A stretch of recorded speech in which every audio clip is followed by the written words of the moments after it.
know that one GIF from Garth Marenghi's Dark Place, or just the GIF known from the image of Riders who use subtext are cowards? Well, that is definitely how you can best describe Kamen Rider Black Sun, both for good and bad. What is Kamen Rider Black Sun, you ask? Well, Sonny Jim, I'll tell you what it is. What it is a reimagining of a older Kamen Rider series from 1987, aka the original Kamen Rider Black. So essentially what that series was a Japanese superhero show where a Japanese bugman would kick evil monsters to doom where they explode and had gritty subtext and all kinds of other things.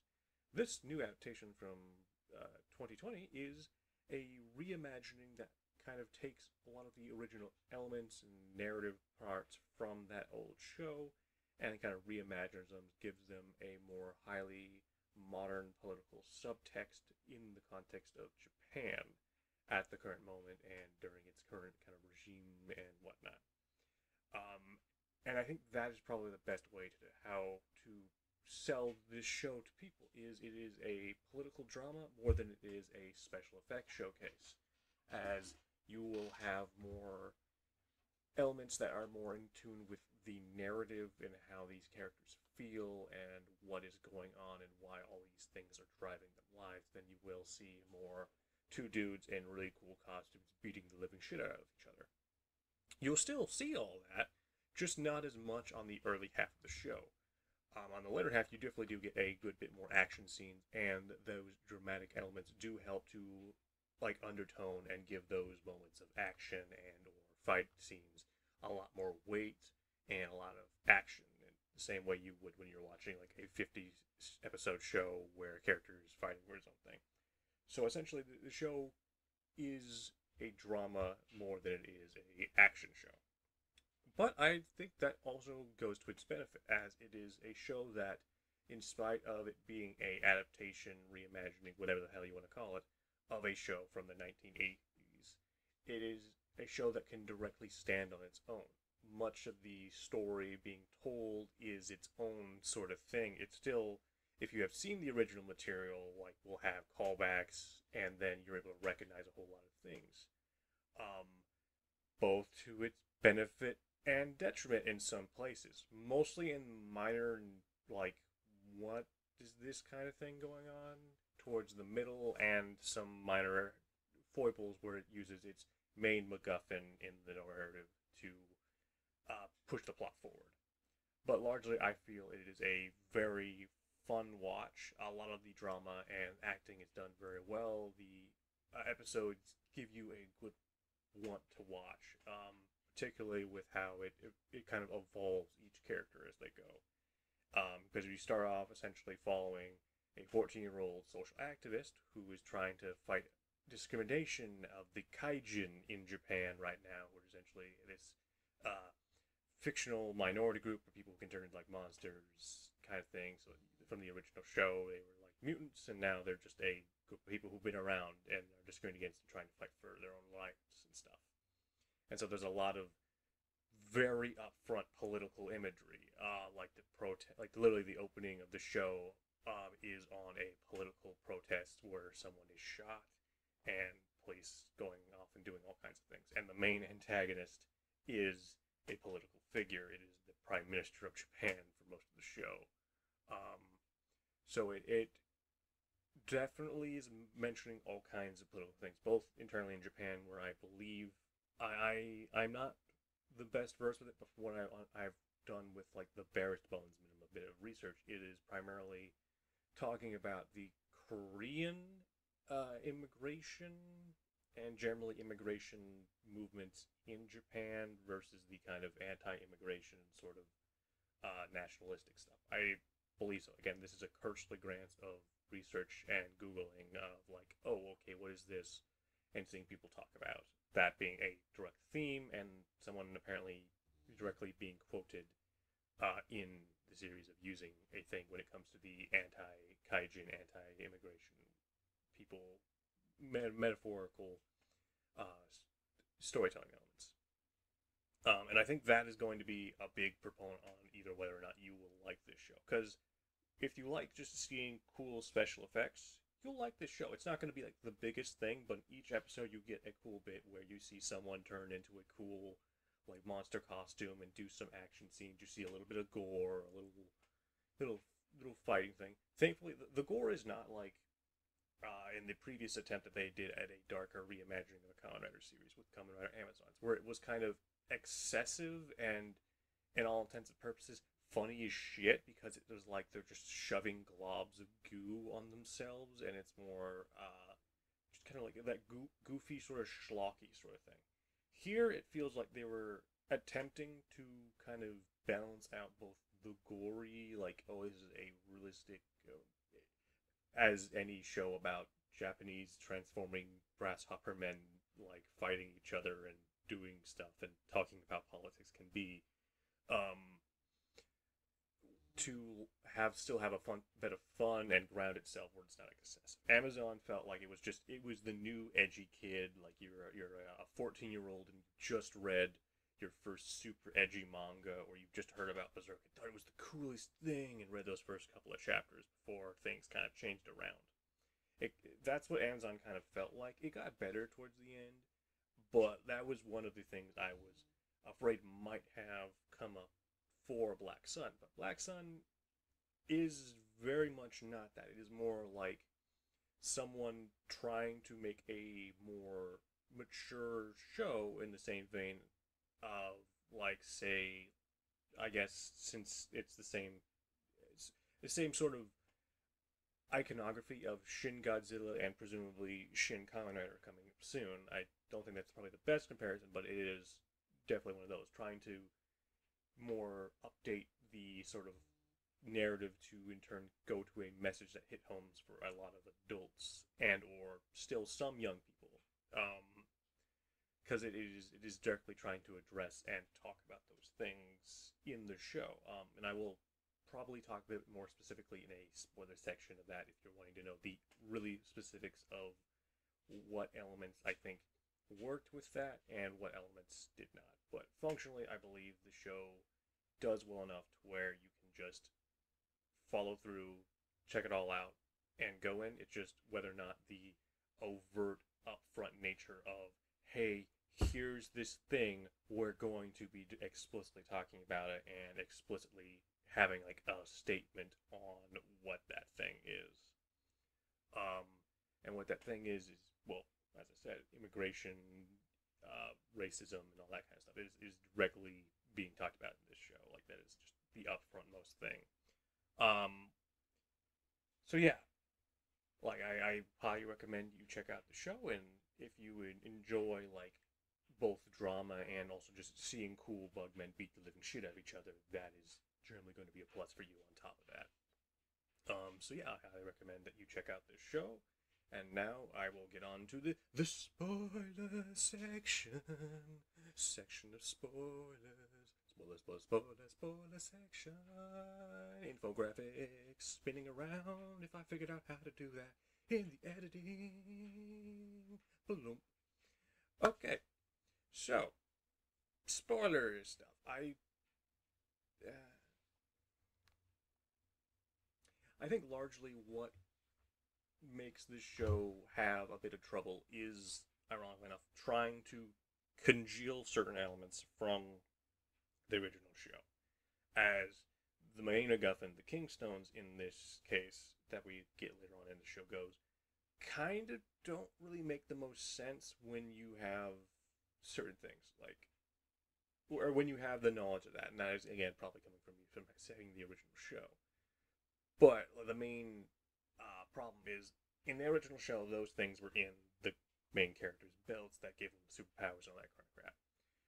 Later in the show, when they turn from, like, the regular, like, grasshopper men into the Kamen Rider costumes, it's kind of comes out of nowhere, and like, it's like, why would he not do that in the first place? It's not like it's taxing on the body or causes any other problems or whatnot, or like it's something that comes out of like an emotional, I mean, it does come from an emotional response from the main character after one of the characters is forcibly transmogrified into a kaiju.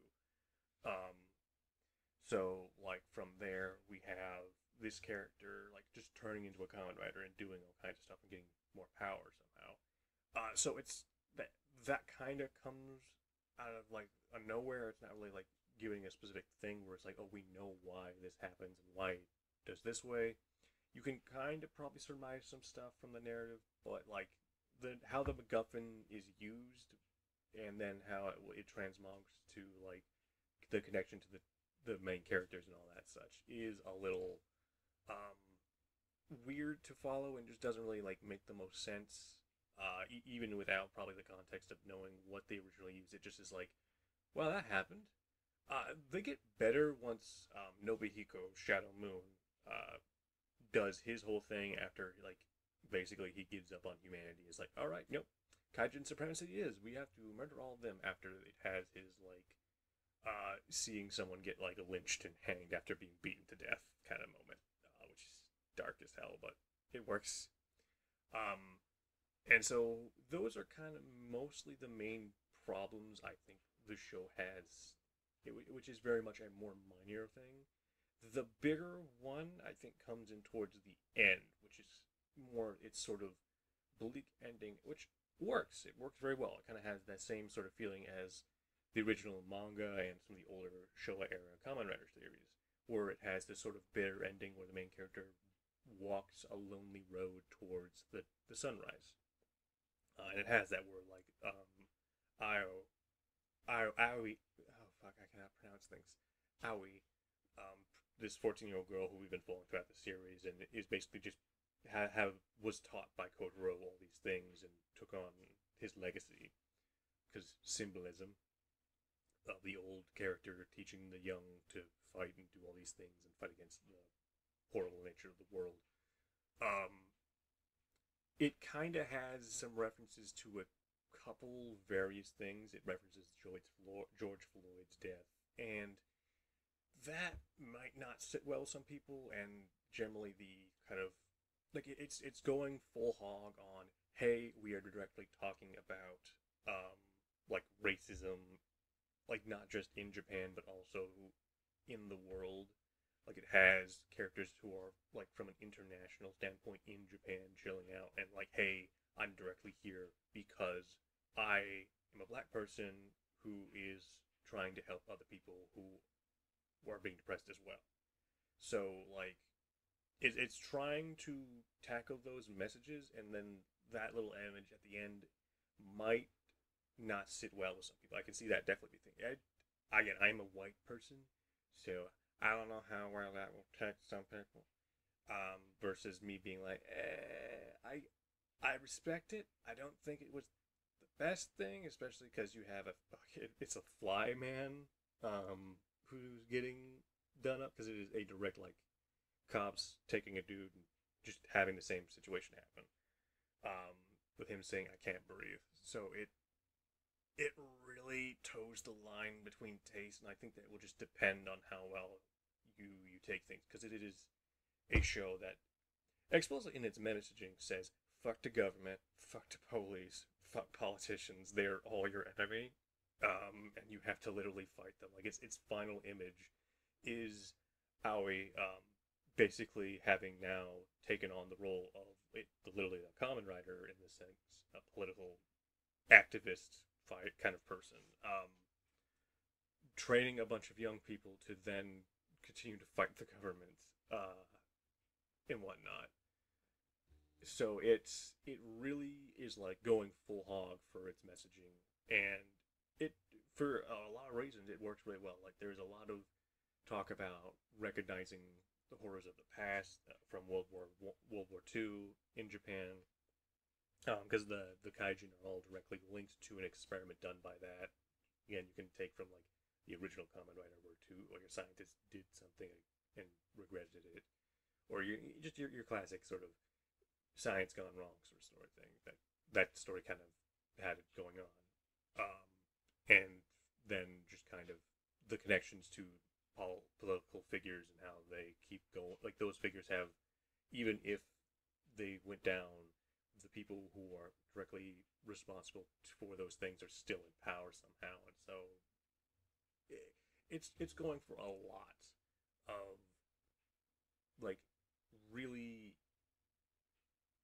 big messages, and will not like kind of compromise them. Like literally, the main bad guy is a literal XB for Shinzo Abe, and even after his death, they just like were like, nope, we know what we're saying. We're putting that in there. Like he makes references to some of the things he's said, and I'm not the most familiar with that. I honestly need to look more into it.